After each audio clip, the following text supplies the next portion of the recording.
નમસ્કાર, આપ જોઈ રહ્યા છો સ્પાર્ક ટુડે ન્યૂઝ। દાહોદ તાલુકાના નસરીપુર ગામમાં ગ્રામજનોએ ગામની સ્મશાન ભૂમિમાં લોખંડની કેંચી તેમજ પ્લાસ્ટર સુવિધાની માંગ સાથે તાલુકા વિકાસ અધિકારીને આવેદનપત્ર પાઠવ્યું હતું। ગ્રામજનોએ રજૂઆતમાં જણાવ્યું હતું કે ગામના કાટેજ ફળિયામાં આવેલ બંને સ્મશાન ભૂમિમાં લોખંડની કેંચીની સુવિધા ઉપલબ્ધ નથી, જેના કારણે અંતિમ વિધિ દરમિયાન લોકોને ભારે હાલાકીનો સામનો કરવો પડી રહ્યો છે।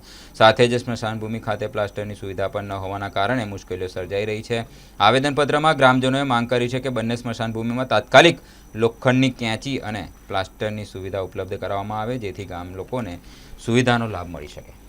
અમારા નસીરપુર ગ્રામ પંચાયતની અંદર કાંટેજ ફળિયામાં બંને સ્મશાનો આવેલા છે। એ સ્મશાનની અંદર મરણ થનારને બાળવા માટે અમને ખૂબ તકલીફ પડતી હોવાથી કેસીની અમે વારંવાર પંચાયતમાં રજૂઆત કરી, તોય છતાં નાખી નથી। તો આજરોજ અમે ગ્રામજનો સાથે મળીને તાલુકા વિકાસ અધિકારીને લેખિતમાં રજૂઆત કરી। પરમાર બુદ્ધસિંહ ઉમજીભાઈ।